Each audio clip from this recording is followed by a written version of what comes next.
jusqu'à minuit avec Florent Gautreau, avec Daniel Riolo, avec Patrice Haddad, le président du Red Star qui est passé nous voir. Je disais quelques messages pour Patrice. Toto Berizzo qui lui dit pourquoi ne pas faire un partenariat avec le PSG pour les jeunes et afin de récupérer des joueurs pour votre équipe pro, dit Toto Berizzo. Vous avez des rapports avec le PSG ou non, aucun? Je ne pense pas qu'on soit une préoccupation pour le PSG, non. Non, rien. Rien, très bien. Comme ça, c'est Olivier réglé. Létang qui est venu à Jean-Bouin de temps en temps en parler un peu, mais bon, écoute, ils sont sur une autre planète. Hein. Et puis Street Life qui dit il est temps d'intégrer les supporters dans le comité de direction du Red Star. Chiche Patrice Haddad. Moi, ça ne me gênerait pas, moi. Pourquoi pas? Oui, pourquoi faire et pourquoi pas. Mais, mais avec plaisir. Moi, je suis. Plus on rendra transparent la manière de diriger un club et la difficulté que c'est, et plus ils comprendront et plus ils nous accompagneront, je pense. Donc, moi, je suis pour. Parce que vous avez des bons rapports avec vos supporters parce qu'ils ont pas trop aimé le déplacement à Jean-Bouin cette année. Il y avait des banderoles à chaque match là. Moi j'ai été voir un match et à chaque fois le Red Star, c'est Bauer. Les mecs, l'impression que la banderole, ils se déplaçaient avec, même ils dormaient avec. Comment ça se passe avec eux? Ça va? Non, ils valident le projet qu'on a sur Bauer. Ça y est, tout est en ordre. Maintenant, il faut qu'ils comprennent simplement que c'est pas une volonté de ne pas jouer à Bauer, mais que tout ça est lié justement au règlement imposé par la LFP auquel on essaye de répondre.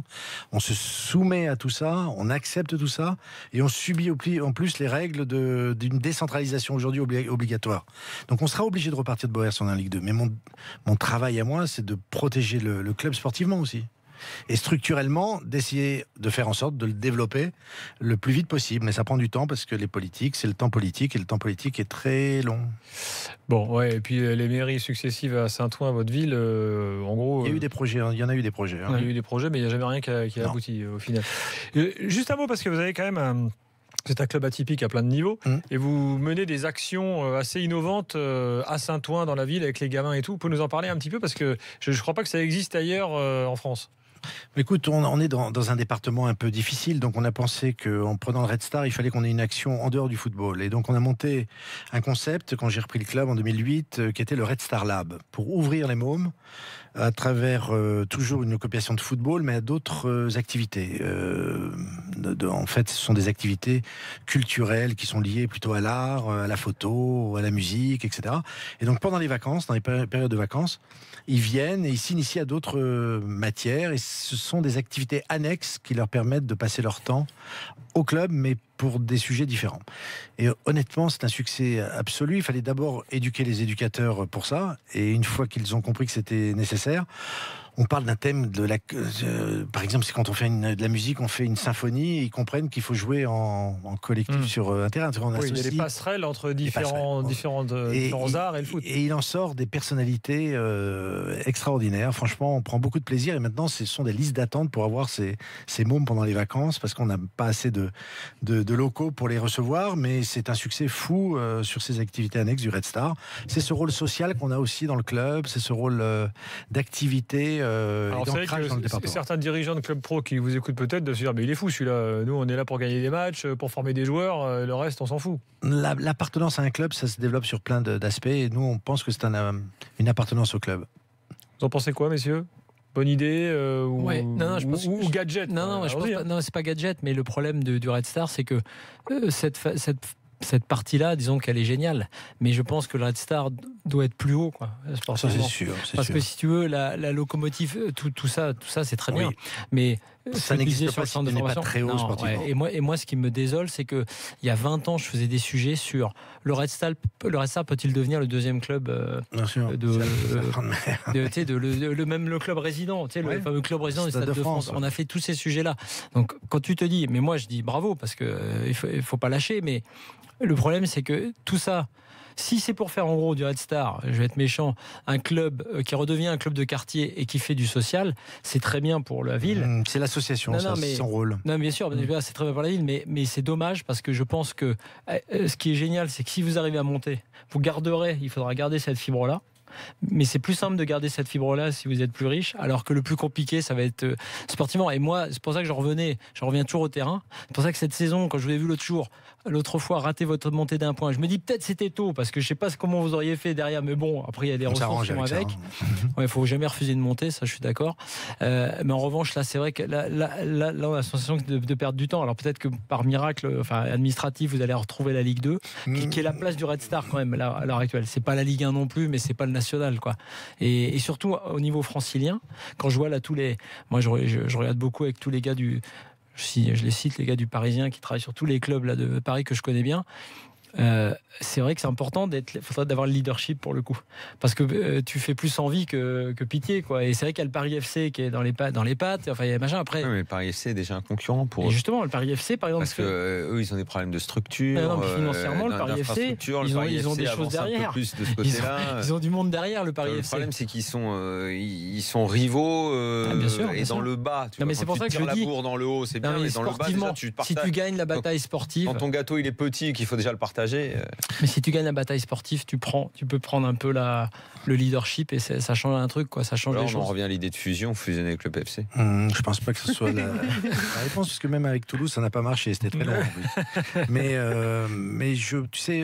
C'est un peu plus frais. C'est juste de l'autre côté de Paris. Ouais. C'est vrai, sur Saint-Ouen, Montreuil. Non, je crois qu'il faut garder son identité. Il faut développer. Il y a de la place pour tout le monde. 10 ans de travail en reprenant le club quand il part de DH, de CFA2, CFA, partir en national, remonter en Ligue 2, redescendre. Tout ça, ça fait partie de la restructuration d'un club. Il faut l'accepter. C'est l'impatience qui tue les projets dans le foot. Si tu mets pas les fondamentaux en place, bien sûr qu'on doit s'équiper économiquement, bien sûr qu'on doit être accompagné politiquement. Mais comme tu dis, c'est les résultats sportifs qui feront que ça drainera et ça tirera tout le reste. C'est l'alchimie que tu cherches sans arrêt, et à un moment donné on va la trouver forcément. Si on travaille, on continue à travailler, on va la trouver.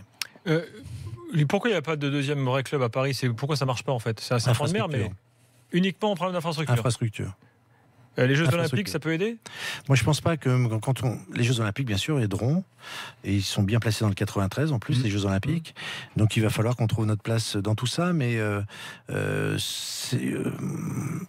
la chance. C'est uniquement une question de stade qui fait qu'il n'y a pas de deuxième club à Paris. Gilbert, ça fait 20 ans que je pose cette question. Flo disait avoir fait le reportage tout à l'heure, et on on a un président de club il est là, francilien.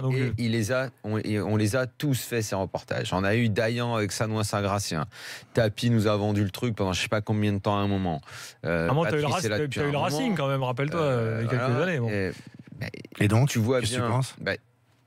On voit bien déjà qu'en France, ailleurs dans le pays, on a du mal à avoir dans les clubs des investisseurs qui prennent les clubs, tout simplement. Tiens, un homme qui dit ce club m'intéresse, je vais venir, je vais investir. Il y a eu problème partout. Des mecs qui ont galéré pour déjà mettre leur fric ou venir ou prendre. Si demain, tu as un mec très riche qui veut le construire, ce fameux club, problème d'infrastructure, il va vite le régler. Et le Racing? Sauf qu'il n'y a pas. Le Matra Racing, il n'y avait pas d'argent? Le Matra Racing, dans les années 80, tu veux dire? Oui, avec la Gardère. La Gardère vient, lui, il l'a fait. Il met beaucoup d'argent. Non, mais lui, il l'a fait. Pourquoi ça ne tient pas? Non, mais attends, là, ça ne tient pas. Il joue au PSG. Non, mais c'est pour toute autre chose. Il joue au Parc des Princes. Non, mais Patrice, c'était pour toute autre chose. Là, on en revient à ce que je suis en train d'expliquer. C'est pas une histoire d'argent, c'est une histoire. Attends. Tu me diras. Lui, il est venu. Il a mis l'oseille. Il a fait son deuxième club. La Gardère. Il était en première division. Avec Louis, Maxime Bossis. Bah oui. Mais derrière, après, chaque cas est particulier. Lui, il se plante complètement dans la gestion de l'équipe. Dans les recrutements, il a mal géré l'oseille. Ah non, moi je me souviens très bien d'un truc, c'est que Lagardère te dit la principale erreur qu'on ait faite est de venir jouer au Parc des Princes. Bien sûr. C'était le constat qu'il faisait lui. Il te disait pas je me suis planté dans le recrutement ou les machins. Il te disait c'était le stade. Il y a eu beaucoup d'erreurs de ce côté-là. Et ensuite, tout simplement, un truc très con. Il n'avait aucune base populaire. Voilà, donc le parc était vide. Et je suis désolé de le dire, le PFC qui s'échine, machin, il y a zéro base populaire. Moi, je considère le Red Star, il y a une histoire ancienne. Mais je considère avoir la base populaire. On doit être le club de toutes les banlieues. Je suis désolé, ça existe, c'est fondamental. On a ce qui est le principal. Mais déjà, il va falloir que tu déloges tous ceux qui, en banlieue, sont déjà partagés aujourd'hui entre le PSG et l'OM. Déjà, ça va être compliqué pour les faire adhérer à ton projet. Ton projet, il faut qu'il y ait beaucoup d'argent.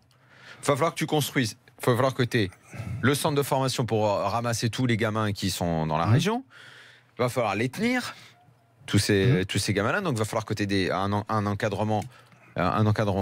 Tout à fait. Il va falloir que tu accueilles la base populaire que tu vas essayer de te faire construire. Donc là, on revient à ce que disait Gilbert, c'est-à-dire l'infrastructure, le stade. Et Dieu sait que tu galères depuis des années. Donc le chantier, en fait, il est monumental. Énorme. Et en fait, la seule façon d'arriver dans ce chantier et de dire je démonte tout, je construis, c'est un investissement mode Qatar. Un truc un peu de ce genre-là, un max d'oseille. Non. Alors, est-ce que fait Lorenzetti avec le Racing au rugby, par exemple, où il construit son stade? Voilà, donc avec 20 millions, c'est réglé l'affaire. Bon, c'est pas les mêmes budgets qu'au foot, 100 ans. Mais il arrive à trouver le financement pour son stade. Et puis il trouve, je sais pas, 1 ou 2 hectares en plein Nanterre. À Nanterre. Voilà. Tu vois ce que je veux dire? C'est quand même un accès à un terrain. Donc moi, le terrain, je l'ai potentiellement au centre-ville de Saint-Ouen. Effectivement, il faut des moyens pour structurer tout ça, mais il faut donner l'ambition réelle de ce club par rapport à ses moyens. Aujourd'hui, on est un club de Ligue 2 qui doit rester se stabiliser en Ligue 2. Structurer sa base populaire, commencer à la fidéliser, etc.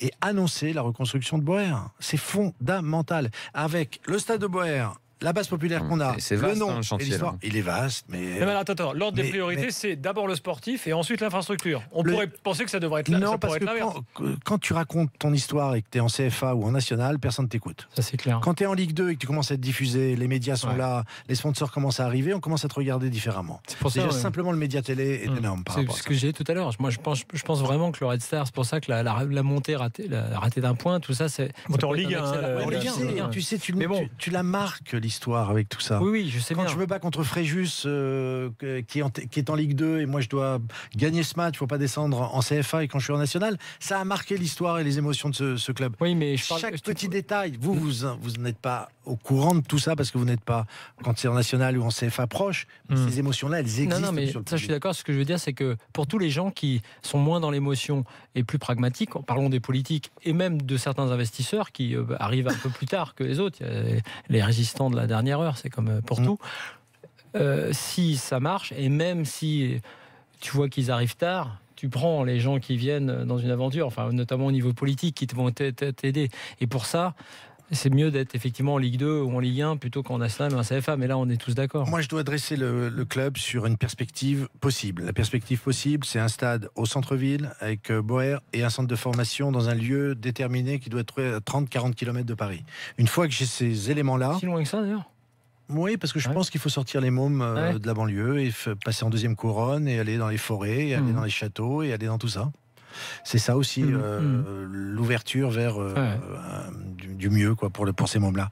Et une fois que j'ai ça sur les rails, je pense qu'il n'y a pas de problème d'investisseur. Tiens, quelques tweets pour conclure. J'ai Victor qui nous dit dans la région parisienne, le problème c'est qu'il n'y a pas de culture club, dit-il. Alors, il est vrai, on n'a pas fait. Est-ce qu'il y a déjà eu des sondages précis sur finalement l'appartenance au club? Parce que c'est vrai qu'il y a un bassin de supporters de l'OM, par exemple, en région parisienne, qui est ultra important. Ce que je disais tout à l'heure, entre le PSG et l'OM, déjà, tu te partages une grosse partie de la population de ce bassin. Non, mais alors pour le coup, il faut aller les bouger. Par rapport hors PSG, il est vrai que le Red Star, c'est une marque. C'est pas un club qui change de nom. Enfin, tu vois, c'est un truc. On sait ce qu'est le Red Star. C'est pour ça que Bauer, ce serait génial parce que on sait la marque, on connaît le logo, on connaît très le stade. Je disais dans une ambiance un peu. Moi, quand je suis arrivé à Paris, c'est un des premiers stades en dehors du parc où je suis allé. C'est-à-dire que moi, je regardais les matchs qu'il y avait les week-ends et j'ai dit tiens, je vais aller. Et je suis allé à Bauer un samedi soir. Avec toutes les peines du monde pour me garer et les merguez, les machins, les trucs. Non, mais c'est exactement le parc à Paris qui est au centre, qui est au milieu de la ville. Avec des rues. Moi, j'étais sidéré quand je suis arrivé à Paris. La première fois que j'ai vu où était le parc, pour moi, le parc des Princes, ça allait être un truc.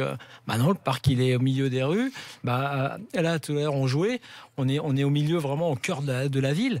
C'est un truc qui peut être génial. Ça peut être très compliqué pour les nouveaux stades, là où ils les mettent un peu en périphérie. Mais là, on s'en fout, quoi. Vu qu'en plus, t'es en Ligue 2 et tout, t'en profites. Et tu fais un vrai stade à l'anglaise et c'est top. Mercato dans quelques instants. Je ne sais pas s'il y a des infos Mercato Red Star. Patrice va peut-être nous dire. Le meilleur mercato que j'ai pu faire cette année, cette saison, c'est d'avoir Broard avec moi, Régis, qui vient de remonter le projet, qui a accepté le challenge et qui, franchement, est pour moi une découverte et une relation qui me permet de penser. C'est un gros caractère. Oui, mais j'aime ça. J'aime ça. J'aime la résistance qu'il peut avoir aujourd'hui, dès maintenant, etc. Mais quand on prend un coach, on pense pouvoir le garder 10 ans. Oui, il s'appelle. C'est ça l'idée. Qui est revenu là, qui est à partir d'ailleurs. L'attaquant de l'ex de Ligue 1 là, qui est avec vous. Mais si, moi je suis perdu. Et par contre, non, ils récupèrent leur gardien Balijon. Là. Balijon. Donc il a accepté de revenir. Bah, oui. Bon, voilà, un bon gardien. C'était à Laval, là. Ouais. À Orléans. Non, à Orléans, il était, mais il était avec moi. Il était avec moi pendant 2 ans. Ouais. Il était à Laval aussi. Voilà. Et non, il n'y a pas une recrue qui arrive là. Okay. Non, c'est encore il doit déjà savoir dans quelle division il va jouer. Voilà, non, mais je crois qu'il y a un joueur. Non, moi, non, je sais que. Toi, t'as envie de jouer, toi? Non, on a pris un joueur qui a joué à Red Star à Tours, qui connaît, je pense. Boisa. Ouais. Formidable. Boisa, quand je l'ai pris, il avait fait 13 ans, 13 clubs. C'est un mec. Et quand je le prends, il a passé 3 ans avec moi, extraordinaire. Il a une histoire incroyable. J'adore. Il a 32 ans, c'est un super joueur et il va vite. Il va vite, il est atypique. 32 ans. Quand il marche, on a l'impression qu'il a une jambe plus courte que l'autre. Mais... c'est un personnage. J'adore. Allez, mercato dans quelques instants pour conclure l'after. On va notamment parler de Bordeaux. Parce que ça a bougé pas mal à Bordeaux et on vous attend au 32-16 pour réagir, bien sûr. À tout de suite.